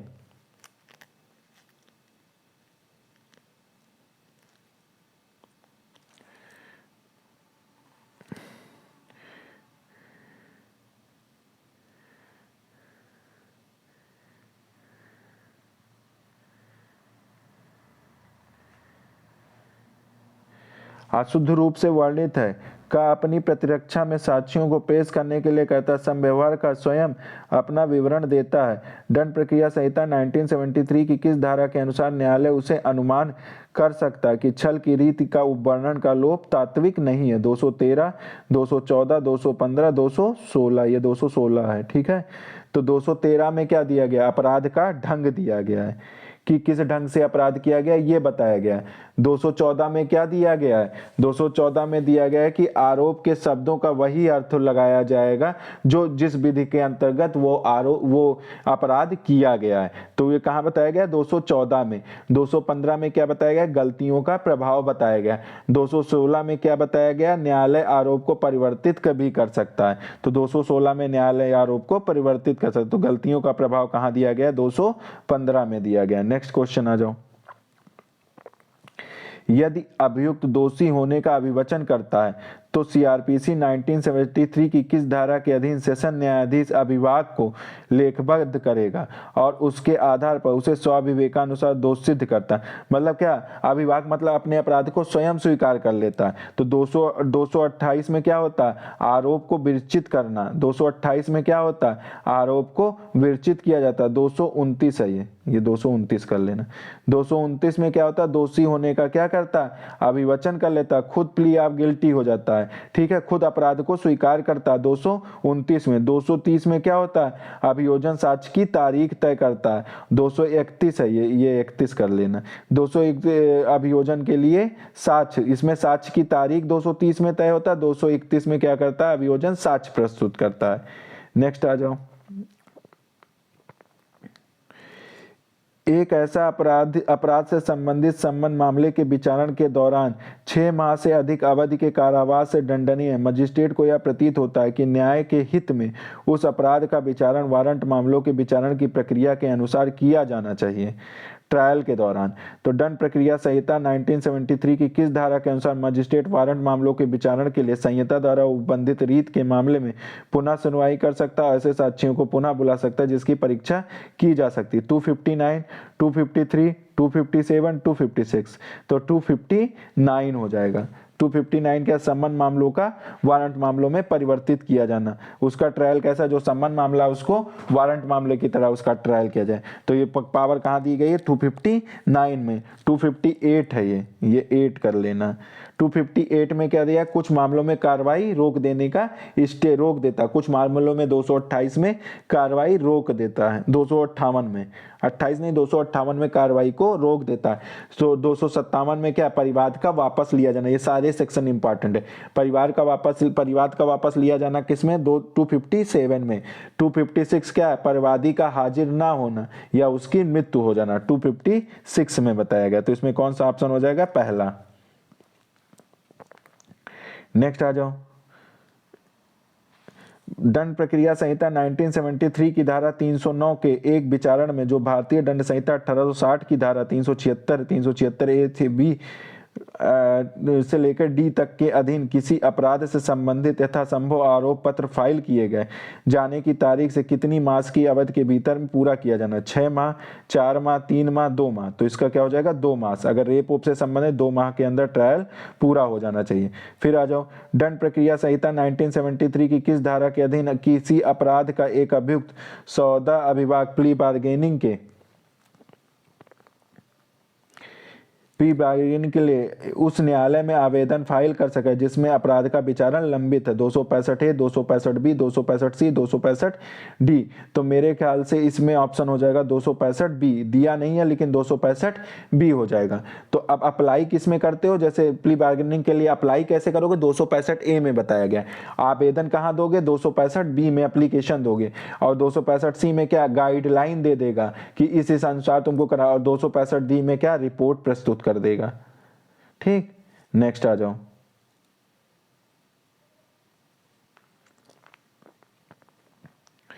दंड प्रक्रिया संहिता की किस धारा के अनुसार इस संहिता की धारा 357 ए के अधीन राज्य सरकार द्वारा पेमेंट प्रतिकर भारतीय दंड संहिता 1860 की धारा 226 से 226 या धारा 226 डी के अधीन पीड़िता को जुर्माने का पेमेंट किए जाने के अतिरिक्त 357 ए, इसको काट देना 5, 357 बी, 357 सी, 357 डी। तो अब क्या कहता है, पीड़ित प्रतिकर स्कीम कहाँ दिया, 357 ए में दिया गया। अतिरिक्त जुर्माना कहाँ लगाता है, 357 बी में लगाता है। और पीड़ित, इसको ये ऑप्शन काट देना। और पीड़िता का उपचार कहाँ होता है, पीड़ित का उपचार कहाँ होता है, 357 सी में। पीड़ित का उपचार 357 सी में होता है। नेक्स्ट क्वेश्चन आ जाओ। सीआरपीसी 1973 की किस धारा के अधीन एक व्यक्ति जो सेशन न्यायाधीश या अपर सेशन न्यायाधीश द्वारा किए गए विचारण में या किसी अन्य न्यायालय द्वारा किए गए विचारण में दोष सिद्ध किया गया, जिसे 7 वर्ष से अधिक के कारावास का दंडादेश जिसके विरुद्ध दिया गया, उच्चतम न्यायालय में अपील कर सकता है। 374, 375, 376, 377। तो कहाँ दोष सिद्ध से अपील करता है, दोष सिद्ध किया गया 374 में। दोष सिद्ध से अपील 374 में।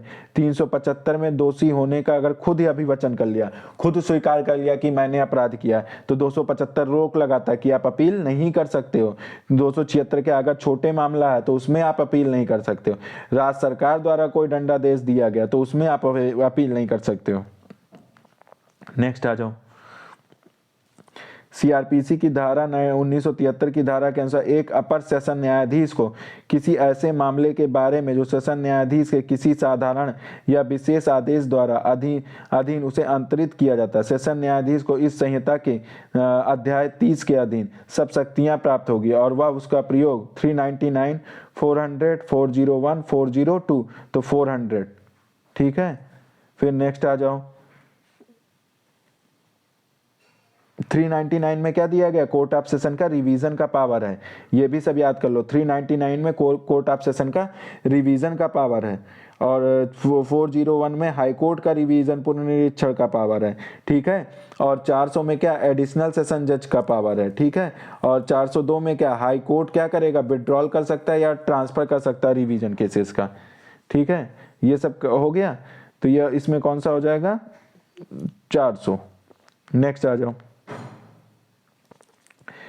सीआरपीसी 1973 की किस धारा के अनुसार किसी चालू रहने वाले अपराध की दशा में नया परिसीमन काल उस समय के प्रत्येक क्षण से प्रारंभ होगा जिसके दौरान अपराध चालू रहता है? तो 469, 470, 471, 472। तो चालू रहने वाले अपराध कहाँ बताए गए हैं? 472 में। लिमिटेशन का प्रारंभ होगा 469 में। 473 में कुछ दशाओं में जो लिमिटेशन एक्ट है समय का क्या अपवर्जन कर दिया जाएगा। और 471 में क्या है? जिस तारीख को न्यायालय बंद है उस तारीख का क्या अपवर्जन, ये भी पूछता है। अब आ जाओ आप नेक्स्ट उस पे।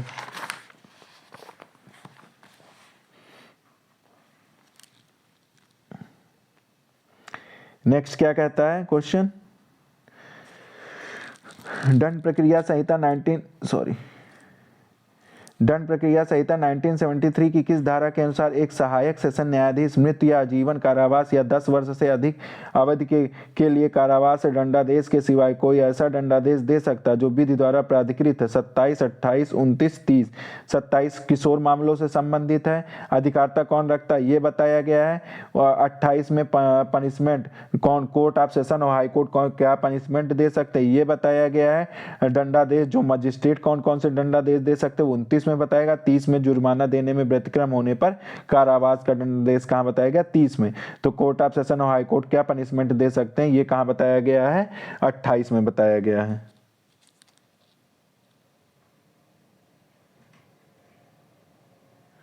नेक्स्ट आ जाओ। क्या कहता है? दंड प्रक्रिया संहिता 1973 की किस धारा के अनुसार जब कोई वारंट पुलिस अधिकारी से भिन्न किसी व्यक्ति को निर्दिष्ट है तब कोई भी अन्य व्यक्ति उस वारंट के निष्पादन में सहायता करता है यदि वह व्यक्ति जिसे वारंट निर्दिष्ट है के पास में है और वारंट का निष्पादन में कार्य कर रहा है? 37, 38, 39, 40। 37 में क्या? जनता का मजिस्ट्रेट और पुलिस की सहायता करेगी। ये कहाँ? 37 में बताया गया। 38 में क्या बताया गया? पुलिस अधिकारी से भिन्न ऐसे व्यक्ति को सहायता जो वारंट का निष्पादन कर रहा है। और कुछ अपराधों में जनता किसके? जनता द्वारा भी सूचना दी जा सकती है। वो 39 में बताया गया। ग्राम के मामलों में कैसे रिपोर्ट की जाएगी ये 40 में बताया गया। तो इसमें कौन सा हो जाएगा? 38।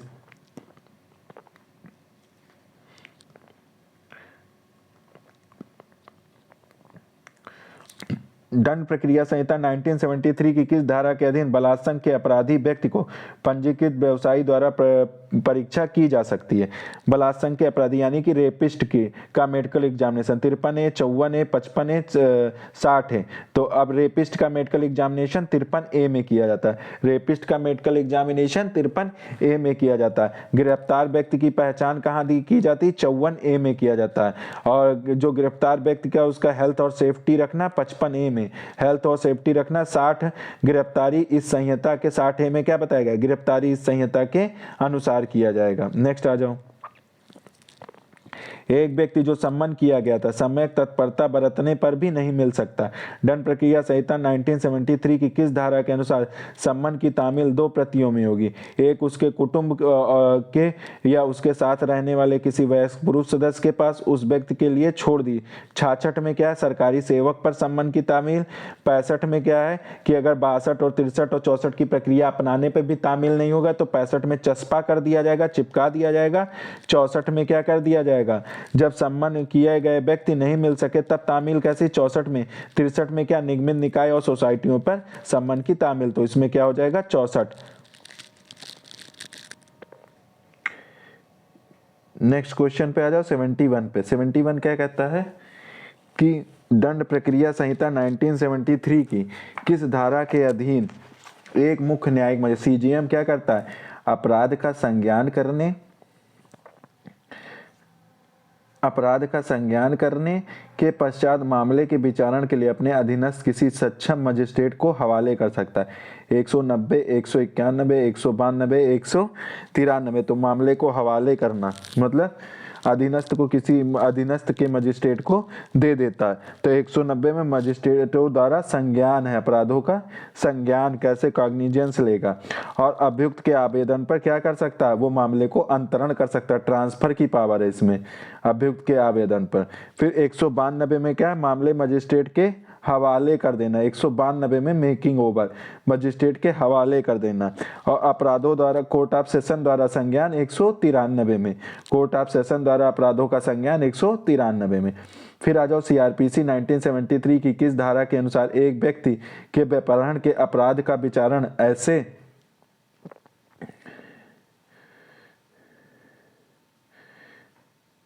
ऐसे एक न्यायालय द्वारा किया जा सकता है जिसकी स्थानीय अधिकारिता के अंदर एक व्यक्ति व्यपहृत किया गया या ले गया गया या छिपाया गया या निरुद्ध किया गया।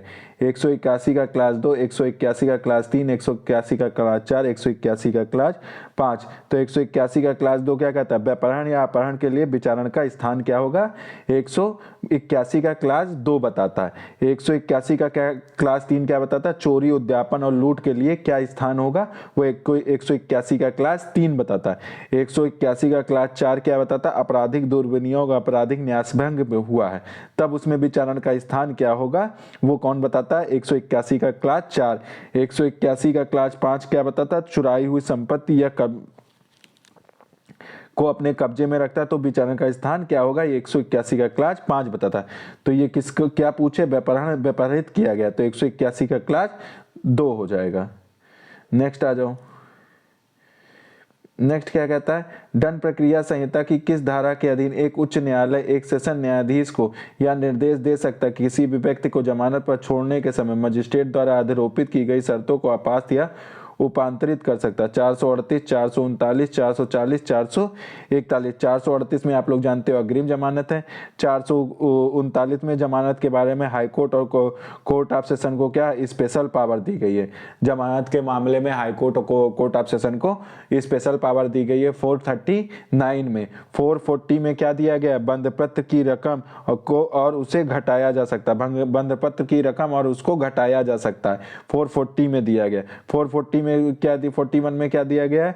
अभियुक्त और प्रतिबिंबों का बंधपत्र, अभियुक्त और प्रतिबिंबों का बंधपत्र। तो इसमें कौन सा दूसरा ऑप्शन सही हो जाएगा? नेक्स्ट आ जाओ। सीआरपीसी की धारा 262 के क्लास 2 के अनुसार संक्षिप्त विचारण के किसी मामले में दोषित पर कारावास की अवधि नहीं होनी चाहिए। 3 मास, 6 मास, 1 साल, 2 साल। 3 मास से अधिक नहीं होनी चाहिए। फिर आ जाओ नेक्स्ट।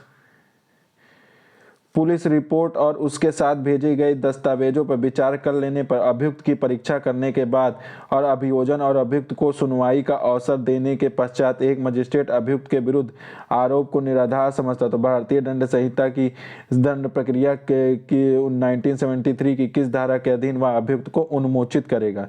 अब कौन सा है?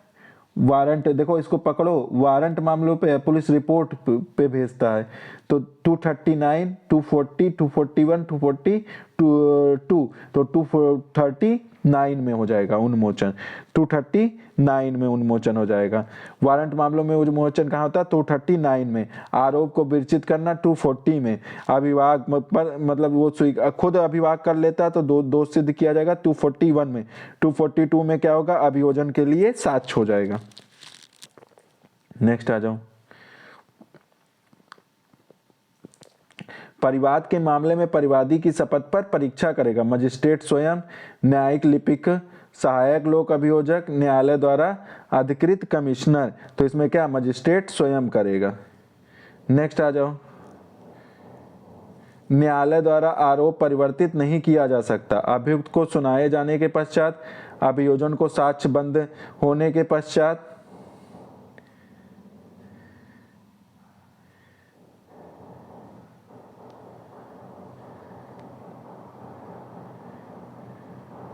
बचाव पक्ष का साक्ष्य बंद होने के पश्चात, निर्णय सुनाए जाने के पूर्व परिवर्तित किया जा सकता है। निर्णय सुनाए जाने के पूर्व कभी भी परिवर्तित किया जा सकता है। नेक्स्ट आ जाओ। एक वर्ष में किए गए एक किस्म के अपराधों का आरोप एक साथ लगाया जा सकता है यदि उनकी संख्या अधिक है, 2 से, 3 से, 4 से, 5 से, 3 से। नेक्स्ट आ जाओ। सेशन न्यायालय के समक्ष विचारण का संचालन कौन कर सकता है? राजकीय अभिभावक, सहायक लोक अभिभावक, लोक अभियोजक, पीड़ित का अभिभावक। तो लोक अभियोजक पब्लिक प्रोसिक्यूटर कर सकता है। नेक्स्ट आ जाओ। प्ली बार्गेनिंग का उन अपराधों के संबंध में जो दंडनीय आजीवन कारावास, 14 वर्ष, 10 वर्ष, 7 वर्ष। 7 वर्ष प्ली बार्गेनिंग 7 वर्ष। फिर नेक्स्ट आ जाओ। सापराधी को क्षमादान नहीं दिया जा सकता। जिला मजिस्ट्रेट द्वारा, मुख्य न्यायिक मजिस्ट्रेट, महानगरीय मजिस्ट्रेट, प्रथम वर्ग मजिस्ट्रेट। तो किसके द्वारा? जिला मजिस्ट्रेट डीएम द्वारा नहीं दिया जा सकता।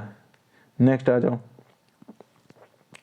एक रेफरेंस भेजा जा सकता है सेशन न्यायालय को, मुख्य न्यायिक मजिस्ट्रेट के न्यायालय को, जिला मजिस्ट्रेट के न्यायालय को, उच्च न्यायालय को। तो किसको? उच्च न्यायालय को।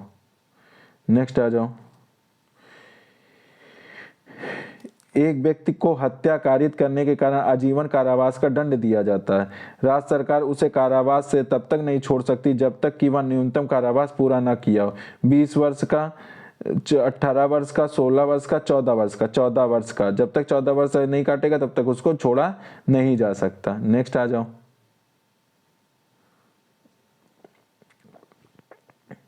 साक्ष्य शब्द में सम्मिलित नहीं है। मौखिक साक्ष्य, इलेक्ट्रॉनिक साक्ष्य, परिस्थिति जन्य साक्ष्य, केवल बहस। केवल बहस। नेक्स्ट आ जाओ। तथ्य में शामिल नहीं है कि एक आदमी को संकट की आशंका है, कि एक आदमी को गोलियों की आवाज सुनाई गई, कि एक आदमी दूसरे आदमी को भागते हुए देखता है, मृतक ने हमलावर का नाम उजागर कर दिया। तो इसमें क्या कि एक आदमी को संकट की आशंका से देखता है, थी, ये भी नहीं होगा। फिर आ जाओ नेक्स्ट। आ ने बी को पीट कर मार दिया। निम्नलिखित तथ्य सुसंगत नहीं है। उसका बी को मारने हेतु, उसका बी को मारने का आशय, उसकी बी से रिश्तेदारी, घूसे से जो उसने बी को मारा उसकी रिश्तेदारी, यही सुसंगत नहीं है। नेक्स्ट आ जाओ। बहुत उटपटांग बना के क्वेश्चन दिया है ये, फालतू का। भारतीय साक्ष्य अधिनियम की धारा 25 के अंतर्गत अभियुक्त द्वारा निम्नलिखित व्यक्तियों के समक्ष की गई संस्वीकृति ग्राह्य नहीं है। गृह मंत्री, पुलिस महानिदेशक की पत्नी, ग्राम पंचायत, पुलिस अधीक्षक।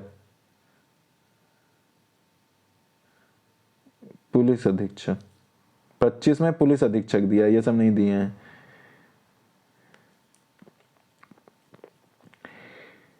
संस्वीकृति से दोष स्वीकृति के भाग को न्यायालय स्वीकार कर सकता और इसे अन्य साक्ष्य में पृथक करते हुए अभियुक्त को दंडित कर सकता है। सर्वोच्च न्यायालय द्वारा दिया गया निर्णय पकड़ा नारायण स्वामी में, पलविंदर कौर बनाम पंजाब राव, निशिकांत झा, भगवान सिंह। तो निशिकांत झा के मामले में क्या है? संस्वीकृति के दोष स्वीकृति के भाग को न्यायालय स्वीकार कर सकता और उसे अन्य साक्ष्य से पृथक करते हुए अभियुक्त को दंडित कर सकता है। फिर नेक्स्ट आ जाओ।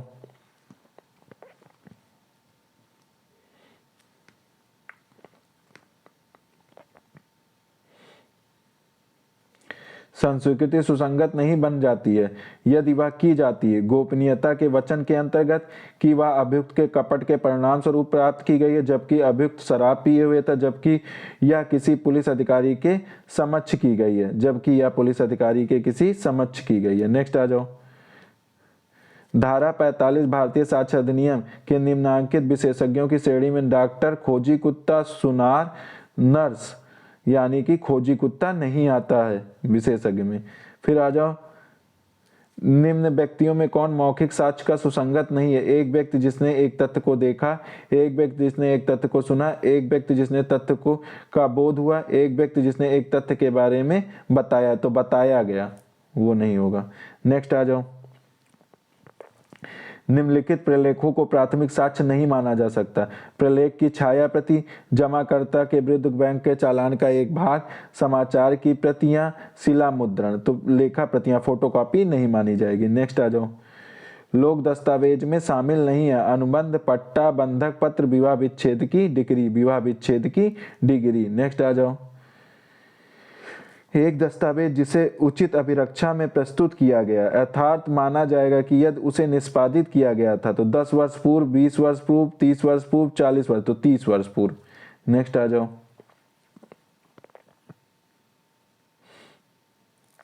मौखिक साक्ष्य ग्राह्य नहीं है अचल संपत्ति के हस्तांतरण के मामले में, कपट के मामले में, अभित्रास के मामले में, तथ्य की भूल के मामले में। तो अचल संपत्ति के हस्तांतरण के मामले में मौखिक साक्ष्य ग्राह्य नहीं है। बच्चे की धर्मज्ञता के संबंध में विधि द्वारा विज्ञान अभिभावी हो गया, किस वाद में?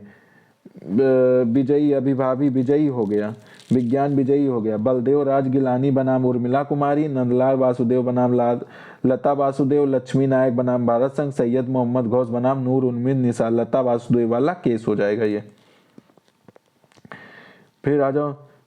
वृत्तिक संसूचनाओं का संरक्षण नहीं मिलेगा। एक वकील के लिपिक को, एक डॉक्टर को विवाह विच्छेद की कार्रवाई में उसके पति के विरुद्ध पत्नी को वृत्तिक संसूचना, इन तीनों को तो मिलेगा, इसी को नहीं मिलेगा, फोर्थ को। ठीक है। फिर आ जाओ। एक गवाह जो पक्षद्रोही है कौन घोषित करवा सकता है? उसे साक्ष्य हेतु बुलाने वाला पक्षकार, विपक्षी पक्षकार का अधिवक्ता, कोई भी अन्य व्यक्ति जो सच्चाई उगलवाने में इच्छुक है, न्यायालय का पीठासीन अधिकारी, तो उसे बुलाने वाला पक्षकार। नेक्स्ट आ जाओ। किसी साक्ष्य की विश्वसनीयता पर अधिक्षेप मतलब ऑब्जेक्शन नहीं किया जा सकता। उन व्यक्तियों के साक्ष्य द्वारा जो उसे विश्वसनीयता का अपात्र मानते हैं, उस द्वारा स्वीकार की गई रिश्वत या प्रलोचन के सबूत द्वारा, उसके पूर्व कथनों के सबूत द्वारा, जो उसकी साक्ष्य के खंडन हेतु असंगत, बलात्संग के मामले में कि पीड़िता को अनैतिक चरित्र की है, तो फोर्थ ऑप्शन हो जाएगा इसमें। नेक्स्ट आ जाओ।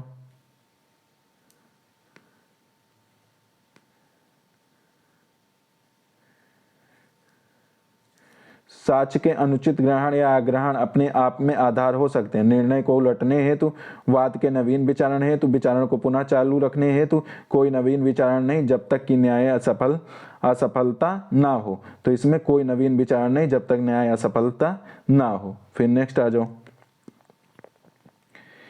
का जो अनुसूचित जाति और जनजाति के सदस्य नहीं है, का अनुसूचित जाति के एक सदस्य खा के शरीर पर बलपूर्वक कपड़े उतारता है और अनुसूचित जाति के अधीन 99 की किस धारा के अधीन का अत्याचार के अपराध का वो होगा। तो इसको ए कर लेना, ये ए क्लास 1 नहीं है, ये बी कर लेना, ये सी कर लेना और ये ई कर लेना। ठीक है। और इसमें ठीक है, तो ए में क्या दिया गया? पीने खाने गंदा पदार्थ दे देना पीने खाने को, या गंदा चीज उसके मकान या बाहर डाल देना, बी में बताया गया। सी में बताया गया उसको अपमानित या क्षुब्ध करने के आशय से उस पर गंदा पदार्थ या ये सब डाल देना।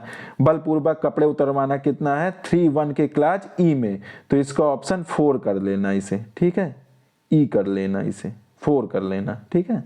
नेक्स्ट आ जाओ। SC/ST 1989 किस धारा के अनुसार इस अधिनियम में जब तक संदर्भ से अन्यथा अपेक्षित ना हो संहिता दंड प्रक्रिया 1973 है। 2B 2C 2D 2E, तो संहिता 2B में दिया गया। SC/ST की परिभाषा 367 के क्लास 24-25 के अनुसार होगा, कहाँ बताया गया है? 2C में।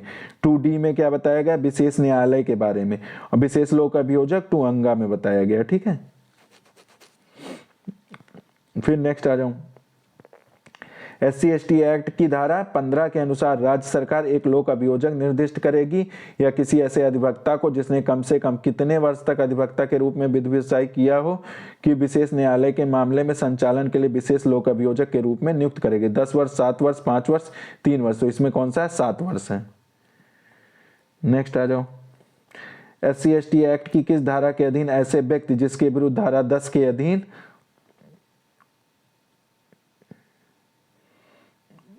के अधीन आदेश दिया गया है, माप और फोटो आदि लेने का प्रावधान उपबंधित है? धारा 10 के क्लास 3 में, धारा 10 के क्लास 11 में, धारा 12 में, धारा 13 में। तो इसमें कौन सा हो जाएगा? माप और फोटो धारा 12 में। नेक्स्ट आ जाओ। SC/ST एक्ट की किस धारा के अनुसार दंड प्रक्रिया संहिता की धारा 438 की कोई भी बात इस अधिनियम के अधीन कोई अपराध करने के अभियोग पर किसी व्यक्ति की गिरफ्तारी के किसी मामले के संबंध में लागू नहीं होगी? 16 में, 17 के क्लास 1 में, 17 के क्लास 2 में, 18 में। तो इसमें किस में हो जाएगा? 18 में। नेक्स्ट क्वेश्चन आ जाओ। का अपने मालिक खा के साथ एक पिस्तौल जिसका मालिक खा है अनुज्ञप्ति के निवारण के लिए जाता है, उस समय का पिस्तौल अपने साथ लेकर चला जाता, हाल ही के उसके पास अग्नायुध को रखने की अनुज्ञप्ति नहीं थी। क्या का ने आयुध अधिनियम 1959 के अधीन कोई अपराध किया? हाँ। धारा 24 के तहत अपराध किया? हाँ। धारा 25 के? हाँ। धारा 27? नहीं। धारा 3 के अनुसार उसने कोई अपराध नहीं किया। यदि कोई व्यक्ति किन्हीं प्रसिद्ध आयुधों या प्रसिद्ध गोला बारूदों को प्रयोग में लाता है या आयुध अधिनियम 1959 की धारा 7 के उल्लंघन में कोई कार्य करता है और ऐसा प्रयोग या कार्य के परिणाम स्वरूप किसी अन्य व्यक्ति की मृत्यु हो जाती है, तो आयुध अधिनियम 1959 की किस धारा के अधीन मृत्यु दंड से दंडनीय? 27(1), 27(2), 27(3), 28। 27 के क्लास 3 में। नेक्स्ट आ जाओ। आयुध अधिनियम 1959 की किस धारा के अधीन यह उपबंधित है कि इस अधिनियम के अधीन हर अपराध CRPC 1973 के अर्थ के अंतर्गत संज्ञेय होगा? धारा 39, धारा 38, धारा 37, धारा 36। तो 38 हो जाएगा। नेक्स्ट आ जाओ।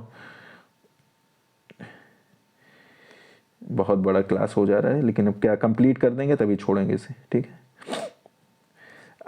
आयुध अधिनियम 1959 की धारा 2 के अनुसार इसमें कौन सा कथन सही नहीं है? अग्नायुध के अंतर्गत ग्रेनेड भी आते हैं, अग्नायुध के अंतर्गत रायट पिस्टल भी आती है, अग्नायुध के अंतर्गत अग्नायुध के भाग और उनमें विनिर्मित की गई मशीनरी भी शामिल है, गोला बारूद और बम भी आते हैं। कौन सा कथन अग्नायुध के अंतर्गत ग्रेनेड नहीं आता है? यही वाला ऑप्शन वो हो जाएगा। अब आ जाओ नेक्स्ट। जब कोई आबकारी योग्य वस्तु किसी व्यक्ति की ओर से उस व्यक्ति की पत्नी के कब्जे में हो और राजस्थानी आबकारी अधिनियम 1950 की किस धारा के अधीन इस अधीन के प्रयोजन के लिए उस व्यक्ति के कब्जे में समझी जाएगी? धारा 4, धारा 5, धारा 6, धारा 7। तो धारा 6 के अधीन। नेक्स्ट आ जाओ। राजस्थान आबकारी अधिनियम 1950 की किस धारा के अनुसार कोई लाइसेंस विक्रेता किसी भी शराब या मादक औषधि द्रव्य विक्रय किसी भी ऐसे व्यक्ति को जो जाहिर तौर पर 18 वर्ष से कम है नहीं करेगा? किस धारा? 22, 21, 20, 19। तो इसमें कौन सा हो जाएगा? 22। धारा 22 हो जाएगा। 22 में 18 वर्ष से कम है। ठीक है। नेक्स्ट आ जाओ। राजस्थान आबकारी अधिनियम 1950 के किस धारा के अधीन तलाशी या गिरफ्तारी के लिए वारंट जारी करने के लिए आबकारी आयुक्त या मजिस्ट्रेट की शक्ति उपबंधित है? तो वारंट 43 में, 44 में, 45 में, 46 में। तो वारंट 46 में जारी होता है। वारंट अब राजस्थान आबकारी में 46 में जारी होगा। नेक्स्ट आ जाओ। राजस्थान आबकारी अधिनियम 1950 की किस धारा के अधीन मृत्यु में परिणामित अपमिश्रण के लिए शास्ति का उपबंध है? 54A, 54B, 55C, 55। तो किसमें है? 54B में है। फिर आ जाओ। राजस्थान आबकारी अधिनियम 1950 के अंतर्गत परिवहन शब्द से क्या तात्पर्य? एक स्थान से दूसरे स्थान पर जाना, भारत की सीमाओं के अंदर, राजस्थान के अंदर। तो राजस्थान के अंदर हो जाएगा। फिर आ जाओ 115 में, यौन अपराधों से बालकों का संरक्षण 2012 के अंतर्गत बालक से अभिप्रेत है ऐसा व्यक्ति जिसकी आयु कम 14 वर्ष, 16 वर्ष, 18 वर्ष, 21 वर्ष, तो 18 वर्ष हो जाएगा। ठीक है। फिर आ जाओ, एक शराबी पुरुष ने जानबूझकर बालिकाओं के सामने कपड़े उतार दिए। उसने क्या? लैंगिक उत्पीड़न, रिस्ट लोकनुसेंस, आपराधिक अभित्रास, लैंगिक उत्पीड़न किया। फिर नेक्स्ट आ जाओ, एक विद्यालय की शिक्षिका पत्नी जानबूझकर अपना घर छोड़कर चली जाती है जिसका उसके पति वहां उपस्थित छात्रा बलात्संग कर सकें। उसका आपराधिक दायित्व कोई नहीं। वह यौन अपराधों से बालकों का संरक्षण अधिनियम 2012 की धारा 16 के अंतर्गत दुष्प्रेरण की दोषी होगी। उसने कोई अपराध नहीं किया क्योंकि लड़की ने अपनी सहमत नहीं दी, उसने बालिका के साथ धोखा किया। वह यौन अपराधों से बालकों का संरक्षण अधिनियम 2012 की धारा 16 के अंतर्गत दुष्प्रेरण का हो जाएगा। नेक्स्ट आ जाओ, बस एक पेज और बचा, वो भी कंप्लीट कर देता हूँ। थाने के भाषाधक अधिकारी को एक बालिका ने सूचना दी कि उसका लैंगिक दुरुपयोग हुआ, परंतु उसने उसकी सूचना को अभिलषित नहीं किया। क्या कोई अपराध किया? कोई नहीं, क्योंकि वह एक अवयस्क की सूचना अभिलिखित नहीं करवा सकता। कोई नहीं, क्योंकि उसके साथ उसके माता पिता को आना चाहिए। कोई नहीं, क्योंकि उसकी बालिका का कथन संदेह है, वह उसकी सूचना को अभिलिखित नहीं करने का दोषी है। इसमें कौन सा ऑप्शन हो जाएगा आपका? चौथा हो जाएगा। नेक्स्ट, इसके बाद अब ये लास्ट पेज हो जाएगा। इसके बाद आपका ये 2015 वाला एक पेपर खत्म हो जाएगा। लैंगिक हमले से पीड़ित बच्चे के कथन को अभिलिखित करने वाले अधिकारी का स्तर अन्यून नहीं होगा। सहायक उपनिरीक्षक, उपनिरीक्षक, निरीक्षक, वृत्तिक अधिकारी, तो इसमें उपनिरीक्षक हो जाएगा। 4-5 क्वेश्चन और बचे हैं, वो भी कंप्लीट कर दे रहा हूँ ये। फिर आ जाता है यौन अपराधों में बालकों के संरक्षण अधिनियम 2012 के अंतर्गत अपराधों का विचारण किया जाएगा। प्रथम वर्ग न्यायिक मजिस्ट्रेट, मुख्य न्यायिक मजिस्ट्रेट, जिला न्यायालय, विशेष न्यायालय, तो विशेष न्यायालय द्वारा। राजस्थान सार्वजनिक परीक्षा अनुच्छेद 1992 के अंतर्गत सार्वजनिक परीक्षा शब्द में सम्मिलित परीक्षाएं जो अभियोजित की जाती हैं सेना द्वारा, पुलिस द्वारा, शिक्षा द्वारा, राजस्थान स्वास्थ्य विश्वविद्यालय द्वारा, ये हो जाएगा। फिर नेक्स्ट आ जाओ, लास्ट क्वेश्चन आज का। एक विद्यार्थी विश्वविद्यालय की परीक्षा देने जा रहा था। संयोगवश उसे सड़क पर एक प्रश्न पत्र पड़ा मिला। उसने उसे पढ़ा और अपनी पुस्तक देखी। बाद में वह प्रश्न पत्र उसे परीक्षा में दिया गया। क्या कोई अपराध किया? कोई अपराध नहीं किया। इस प्रकार ये 2015 वाला पेपर जो आपका कब हुआ था, किस तारीख को हुआ था? 18/10/2015 को हुआ था। वो आपका ये द एंड हो गया। ठीक है, इस प्रकार ये आपको समाप्त हो गया। ठीक है, ये वीडियो आप लोगों को कैसी लगी ये बताइएगा। ठीक है, अगर मेरी मेहनत अच्छी लगती तो लोगों में सब्सक्राइब कर दीजिएगा। ठीक है, लोगों में शेयर भी कर दीजिएगा। ठीक है, और कमेंट करके अगर कोई गलती हुई तो आप लोग बता दीजिएगा। ठीक है, ओके, थैंक यू।